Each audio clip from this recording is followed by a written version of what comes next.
that old logging road, and I got up to the top of the ridge, and it was real windy that day. I mean, windy. And I kept saying, "That's a dog," and I kept hearing it. And I said, "No, that ain't a dog. It was an old gobbler back down where I'd come in on a flat down there." And I went on back down where he was, and I got there and I called and he gobbled. He wasn't about 150 yards out from me, but I was on a ridge that done been cut, and it had just little trees. Didn't have no big stuff. And so I laid down on the ground, army style, and here he come. And I'm not sure what I done wrong. That was what, like I said, the first one. He might have been too far. I mean, I can't say. But when I shot him, he started flopping. So I jumped up and was going to shoot him again because, I mean, his head was up kind of. And I looked down and the gun done jammed. So I got the shell out and looked up and he was gone. Like he was gone. I searched every inch for about 200, 300 yards. Dang. Maybe more than that. And I couldn't find him. Man.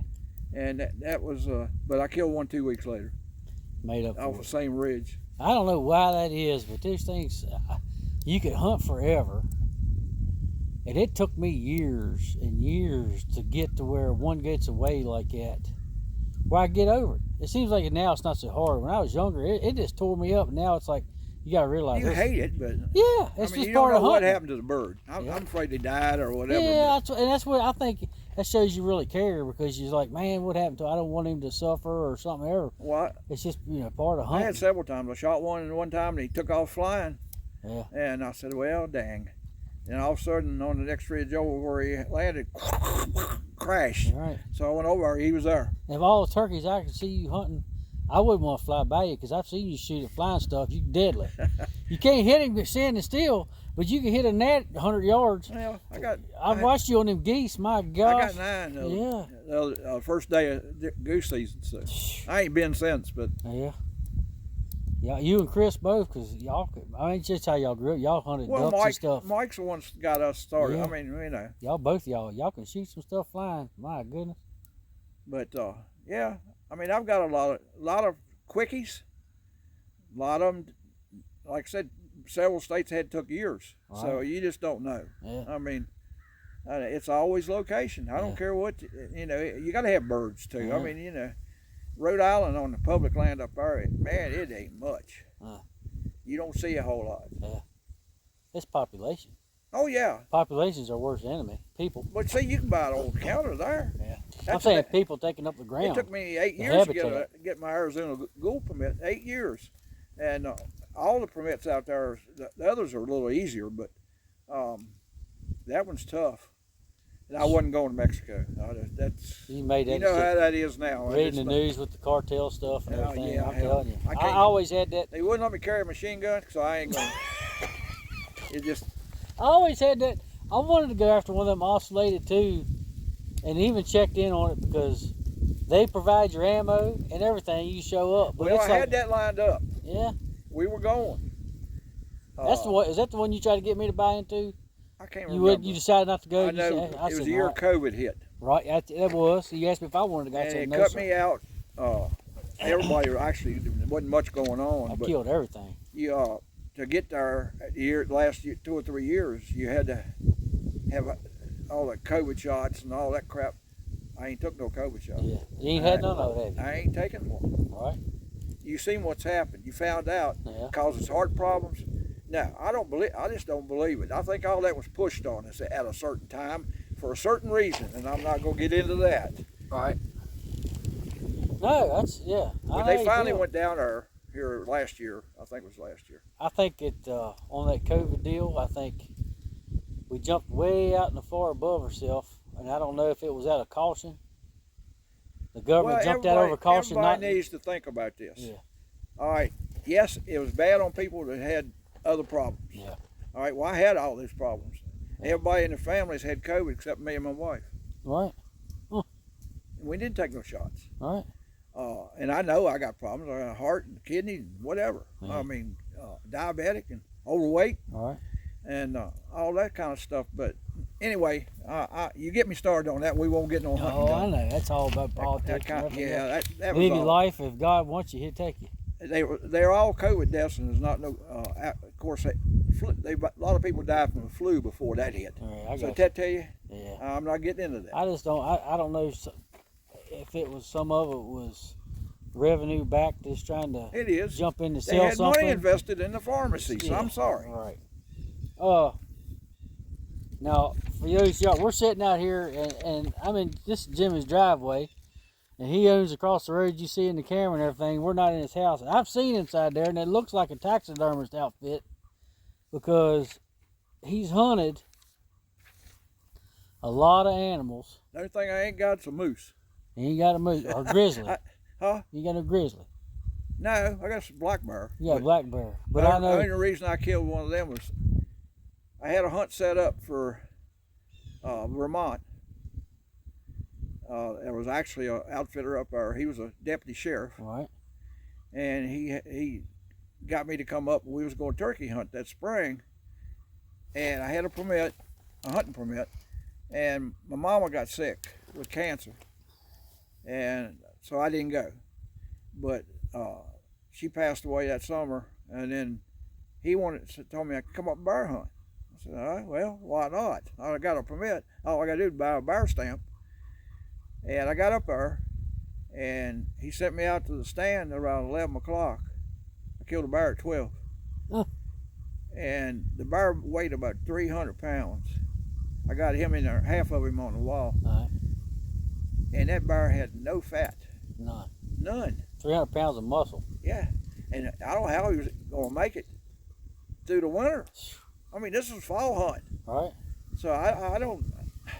The game warden told me, if he'd have been fat, he'd probably been 400. Wow. But what else have you hunted, Jimmy, as far as what you got mounted? What do you got mounted in your house? A lot of pheasants, a lot of ducks. I got 4 turkeys. I got a 5th one that's getting mounted now. Caribou, of course, a bear, elk. I got one real nice elk I got. I remember that elk. Yeah. That was nice. I still got pictures of it. And let me think. That was like, how many years did you have to draw for that? Well, what, the elk? You have to draw for that? Yeah, it took 4 or 5. But you got an inside scoop on that too. Got guy in Wyoming or somewhere, wasn't it? Yeah. He let y'all hunt, nobody else. But yeah, I was the first guy he ever turned loose. Wow. That he outfitted for. Trusted. Yeah. That's good.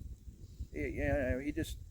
One time we was joking and we was walking the ridges together there for one day, and they got, we call them hollows, runs off the ridge, Yeah. And we were walking along, and I seen a bunch of does bedded down, and I said, "You see them does down that hollow?"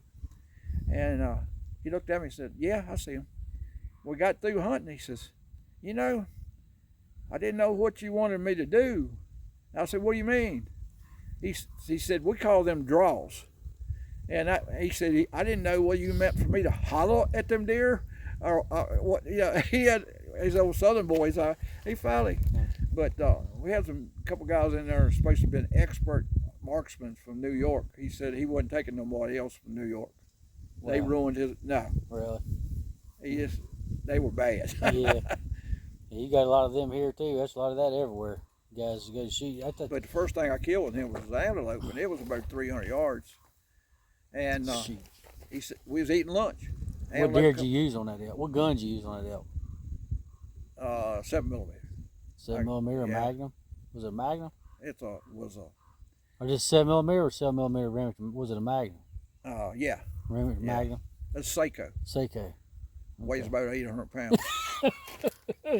Well, it shouldn't kick too bad if it weighs 800 pounds. No, but anyway, it was like, and he said, shoot that thing right there at, right there is where his throat is. Yeah. I said, no. I said, I don't want to do that. Yeah. He said, do it. Shoot it right there. He said, you'll hit him in the chest. I said, no. I was shooting 300 yards at home. Right. So I had to get a new cape. I shot him right through the neck, but just blew it all to pieces. Yeah. And I told him, I said, "See what I told you?" Blow a hole in it. But I got another buddy out there. This was one of them, but I got another rancher, and Me and him like coyote hunt together and stuff. Right. I hunted with him too. Yeah. I think that's the most best thing that I got out of this hunts is friends. Right.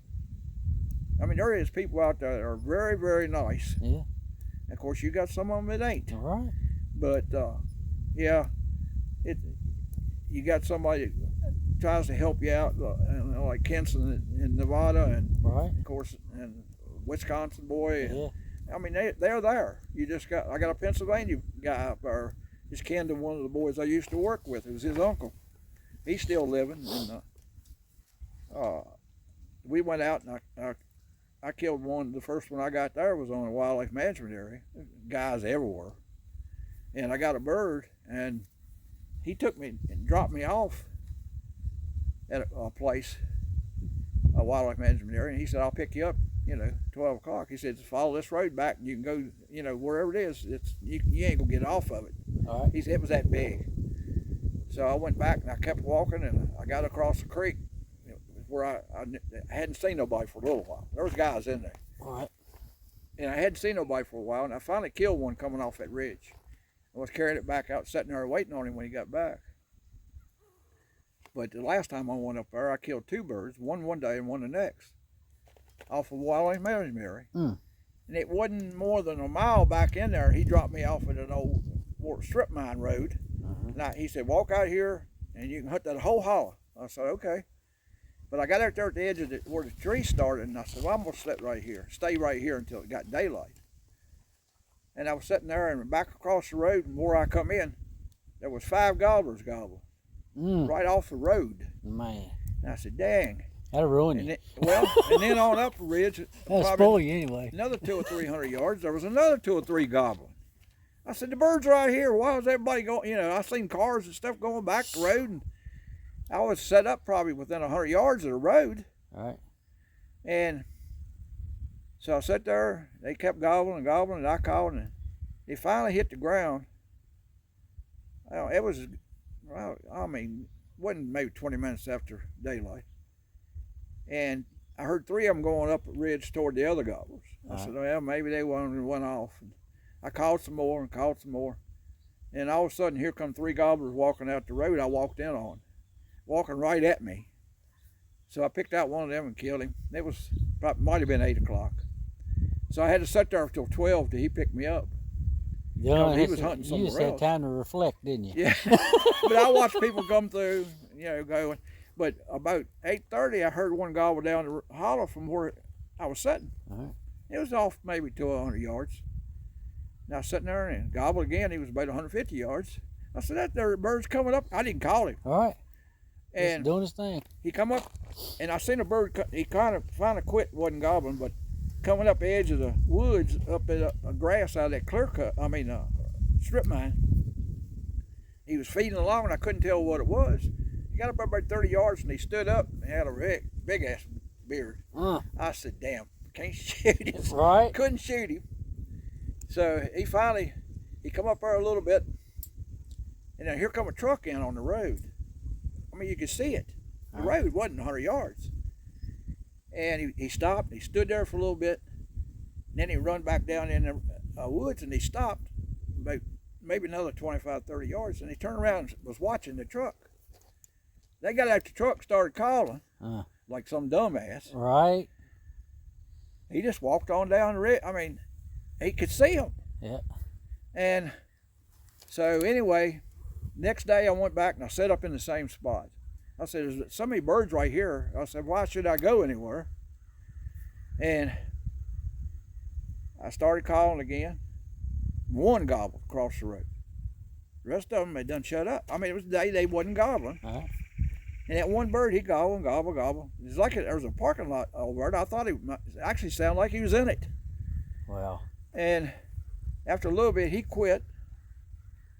And a couple of hens come up by me and went up over the hill. I mean, they were close. And then all of a sudden, I looked at that road again. Here he come. Same road that the others came in on. And there was a hen above him on the bank. She's feeding along. And he got out there, and he was probably within shooting range, just about where I could kill him. here come a truck. I said, they're going to screw this up. Sure as heck. Well, instead of him flying off or whatever, he ran to me. So I killed him, and they was up there at the road. I know they seen it all. Oh, wow. But it was 2 days within an hour. And this was on like, well, Pennsylvania's got some hunters. Yeah, oh yeah. I can tell you that now. There's a lot of turkey hunters out of Pennsylvania. Yeah. What? Those was some easy ones. But that other bird showed up again. He come back up the hollow the same way, and I seen him. Yeah. That's what I went in there for, to shoot him. Yeah. I remember you telling me about Pennsylvania hunt. You slept in your Jeep on National Forest up there, didn't you? Yeah. At least 1 year you did. 1 year. I've done that at several places. Yeah. Because you drove. Yeah, yeah. Other than Hawaii, you drove everywhere. You didn't fly around the country. Hawaii, I drove, but it was after I got there. Yeah. You ain't going to drive over there. Right. That's what I'm saying. What I'm saying is there's a lot of folks that do the slams and do the cross-country stuff that hop on a plane and fly, whereas you was in your Jeeps and stuff, and trucks, driving around the country. Well, the thing was, usually for what I was trying to do, I had to get at least 3 to 4 states on one trip. Yeah. The best I ever done was 12 states. 12 states in 1 year. Yeah. Wow. And it was 3 days in each state, and of course some traveling time. But if you could get one bird the first day, you could travel, get there quicker. But the seasons, I tried to line them up and all that stuff the best I could. A lot of birds was second week, but I mean, it's just the way it had to come out. But getting there, you can't fly 4 states just in a row or whatever, you know. My gosh, you'd have had, Lord have mercy. You're trying to coordinate your flights Well, you in can't and out. take a gun. And Your then gun ain't all gonna get that, there. But they didn't have it 3 days. All right. So the most I ever hunted was 5 days, and I can't remember. That was Arkansas. Well, you figure too, if you get done early or you kill one first day, you can hop and go. Yeah. Versus waiting on your flight out, get in your vehicle. So. But it was too much of a hassle to fly. Right. I flew that second year we went to Arizona. Well, I picked you up. Yeah. Thank God you hauled our guns for us. And the only way that was possible was Pawan at work. Because he had like bukus of points on his travel thing. Delta stuff. And Chris and everything, he hooked us up on a real good deal. That's the only time I ever flew in my life. And we flew from Roanoke into Atlanta, and from Atlanta to Phoenix. And I picked you up there. That's 3 hours. 3.5. It was 3.5 hours. No, it was 4.5 or 5 hours out from Atlanta to Phoenix. But coming home, we picked up another 100 miles an hour because of the southwest on the tailwind. Yeah. And we got home from Arizona we come from Arizona to Atlanta in like 3 hours. We were doing. It shows you the speed on the back of the planes. It's got the screen. But think of all the trouble you'd have had with your guns and the ammunition and clothes. You saved our tail on that.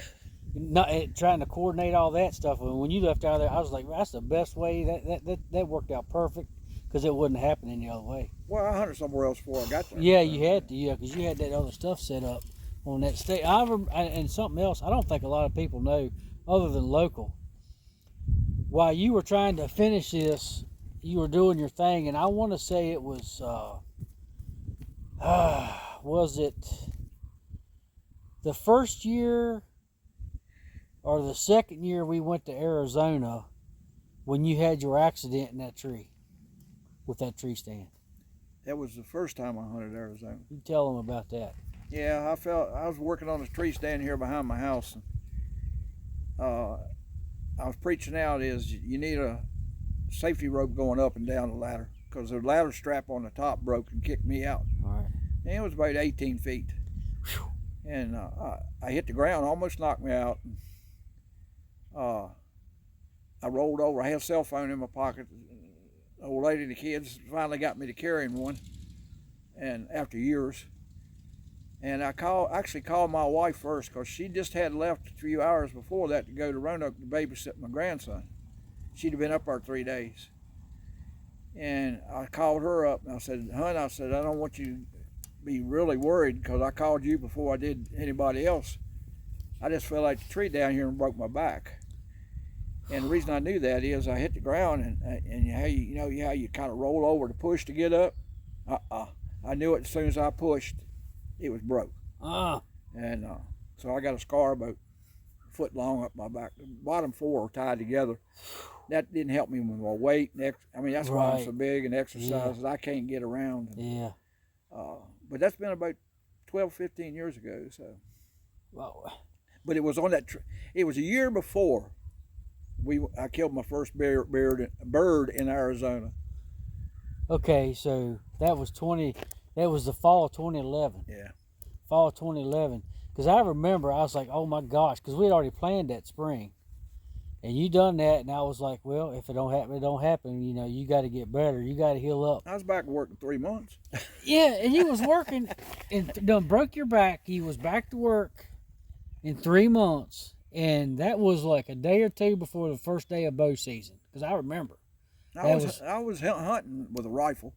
I couldn't have drug nothing. It was before bow season you done that. That was first day, a day before the first day. Yeah, it was before. I was working on the tree. Was it before bow or before rifle season? Bow. It was for bow season. Yeah.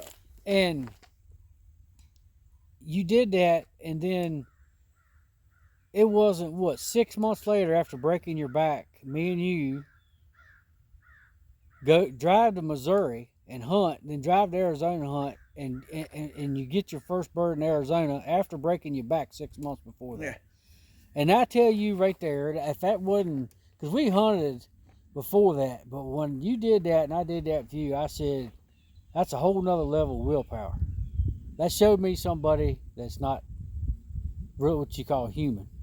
Well, you got some willpower. You don't give yourself credit for that, what you done. Well, I don't give up very easy. You know what I'm saying? That's a different type of, that showed me something that was like, wow. You know, this guy's different. And to finish that, and you finished it that year, that was something. I was so glad to see you do that. Yeah, I was too. You could have heard me back here when I got that bird over. Man. Oh yeah, you was out hooting and everything else. When you got that thing, I remember. Everybody said, "Well, what do you think of?" I sat there after I shot that bird. I sat there for about 30 seconds. I said, "I was going. I wanted to be sure he didn't get up." Right. Oh, you mashed that turkey. I remember that you whacked that bird. He was done. You shot him right in the face. That was Magnum lens. Yeah. You wore him out. It was 2 or 3 birds that come in on that set. Yeah. But man, I'll tell you what, done that, and back out there 6 months later, and finishing that. Well, you picked up and kept on going. Like I said, I was first day of gun season. I was hunting here. Yeah, oh, that's right. That's what I was getting at. So, yeah, you broke your back in bow season. First day of regular gun season, I was hunting deer. But I had somebody do the work. I mean, I was just carrying a gun. Yeah, I wouldn't have been able to drug him or done nothing like that. Yeah, well, hey, you was out there. And I know as long as you're breathing air, you're going to be in a blind or something somewhere. I know it. That's just, that's part of why we're here sitting here today. Showing these folks, showing people and these friends and your family that's going to watch us years down the road, the willpower it takes. I know. I met a boy. I got a good friend in Maryland, Delaware now. Was an outfitter for goose, deer, and turkey and whatever. He lined up. He had a free hunt going to Arkansas with another outfitter out there, duck goose hunt, outfitter. And the old boy out there that had that offered me a free hunt. Right. And I said, what the hell is he offering me a free hunt for? And come to find out, he was doing what I had done. Oh, okay. He was wanting to pump me for information. Well, you daggone sure got the files. But my gosh, contacts. He's actually one of the youngest guys. He finished. But when I went out there to talk to him that year, we were sitting there discussing it on the couch. And his name's B.J. West. Right. He's Quack Attack is the name of the outfitters. Uh-huh. And he was talking, and I said, and I could tell by the look on his face that something wasn't exactly right. And I said, B.J., let me ask you a question. He said, okay. Have you registered your birds? And he said, no. He's done it. I believe him. Oh yeah. Okay. Mm-hmm. But he didn't rent. You got to, I mean, you Yeah. ain't got no proof. Right. But there's a bunch of guys out there's done it. Yeah. You got proof in your heart. You know in your Well, heart. I mean, I know they But done if it. you want that, it's just having that paper proof. I got you. You've got yours registered. And I wasn't understand. doing it against no timeline with nobody. Yeah. I know the boy you was talking about, Roar. Yeah. He finished, like I say, year before I did. And I didn't know he was doing it. That was the year you and Don got in that winter kill. Yeah. Before we really found out about that reservation out there. Right. That's the only way to hunt Arizona, in my opinion. Oh, yeah. For turkey, them daggone Indian reservations, my goodness. National Forest is okay. Yeah. And San Carlos, but because that White Mountain was way more expensive. San Carlos It's a cheaper. and they got birds. They and done got high too a little bit. They've gotten high, and none of them for the elk hunts. Good day in the morning. Oh no. You better have you a suitcase full of gold for hunting those elk out Yeah. there. But they've got state record and actually national record size elk at those reservations. And but government land. is that out there guy is that one you was just talking about? Is he going back picking up and registering stuff, or is he just going doing his? I don't think so. All right. I don't know if he's got all the info he needs. Right. Yeah, that's a lot of stuff to keep track of. Yeah, you got to have a license. You got to have a tag number. All You your got to kill have numbers, the the number date you and checked them in times. under. Yeah. All that stuff. Yep. Weights. Yeah. Anybody who wants to see your stuff can go on to the NWTF website, because my boys looked it up. I told him, I said, look up James Wilhelm. He looked it up, and it shows you on there everything. It's on there on your name or whatever.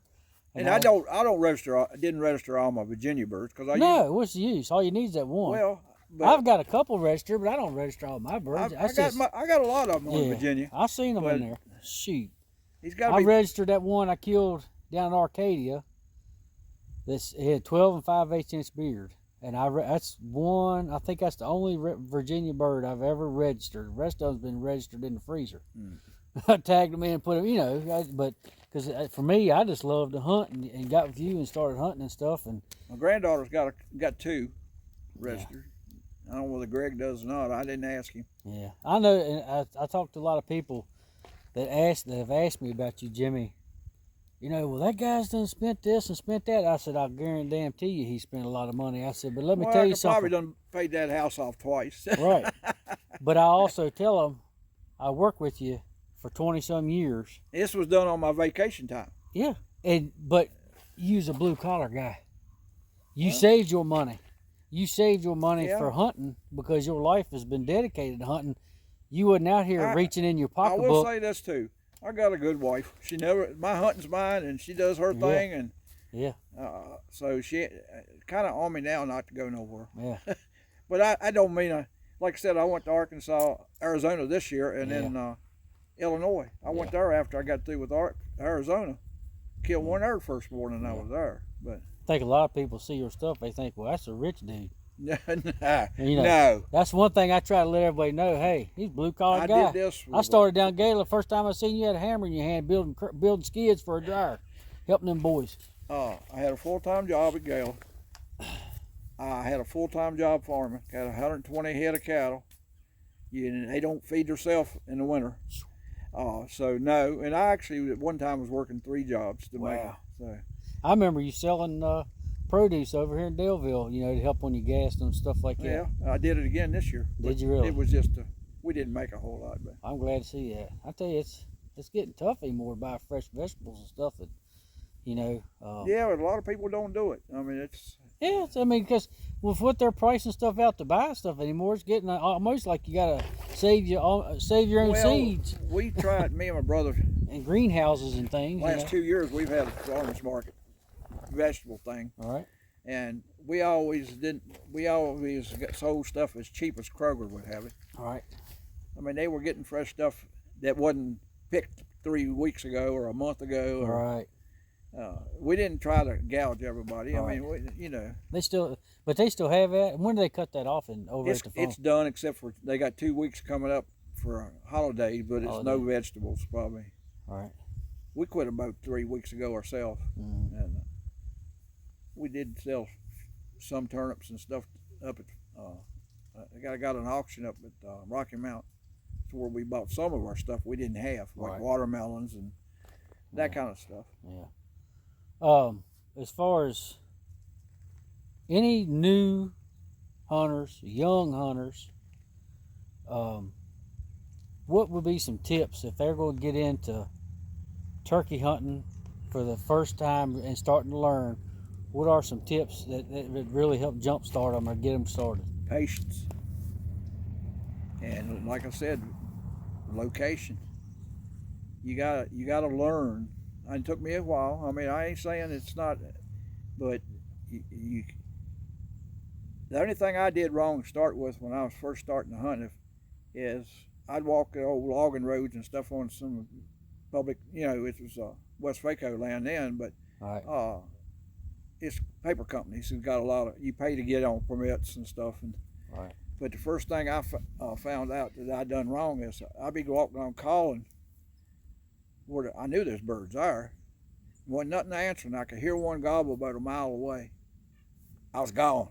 I'd be there in 10 minutes. Back when I God, didn't that sounds so familiar. But I learned it, and when I got there where that bird, one gobble where I'd been. My boys heard that story 100 times. You go chase one, and he's gonna be gobbling where you was just standing. That's right. You got to be patient and don't overcall. Don't overcall. If you get it, you just can't overcall. Yeah. Especially here. If you want to really take a kid, get them started, is take them to South Dakota, Wyoming, out there somewhere. Yeah. If you go take one out of state to hunt or something. Oh yeah. Somewhere where the birds is like chickens. There's a young girl that's in our hunt club now, down here at Buchanan in the Turkey Federation Club there in the Longbeards. She's 22, and she got a boyfriend that hunts turkeys too. Thank God, but she killed some in New York and up Montana and somewhere else this last spring. Right.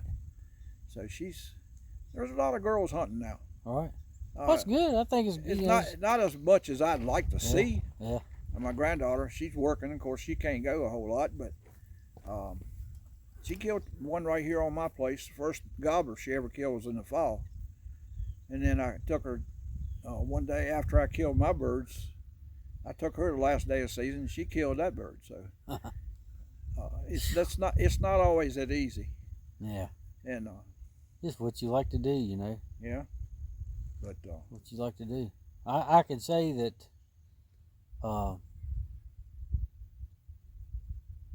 what I've learned from you in completing what you did with the turkey hunting and finishing that super slam, even going even the first year, or let's say even 10 years into it, because I knew you by then at work, and you was never the one. You didn't go out here. You're humble as far as what you've done. You know what I'm saying? I'm not no pro. That's what I am. Yeah, you're very humble about it, and that's what really I admire a lot about it. You just an average dude, and I think. And I've missed my turf. I mean, hey, if you're not missing, you ain't hunting. Well, that's a fact. There's two sayings. If you said you've never missed a bird, either lying or you ain't been but once. Or you've been a whole lot anyway. Yeah. I mean, there's no way. I've missed them. The ones I missed most are up close. Yeah. And of course, you ain't got no power. I almost shot the head off of one in Rhode Island. All right. It had 1/10 of an inch. And I still got a picture of it. Buddy, that thing didn't have a piece of skin that way holding his head on. He wasn't 15 yards if he was that. And nowadays, with the patterns and the chokes even tighter than what they used to be. Oh yeah, it's bad. Oh my goodness! I have missed one. I missed one down here on National Forest one year. He was up on the ridge above me, and I was calling, trying to get him to come down the ridge, and he wouldn't come. I finally, he was gobbling pretty bad, and I just shut up. I quit calling him. All right. Well, here he come walking down the old logging road, and I was following him along. When I pulled the trigger, he flew off. Tree about that big got all the load because I wasn't paying attention. What was the head of him as he was walking? I've done it. So, you gonna miss. I don't give. It's not gonna happen. I told my boy, I said,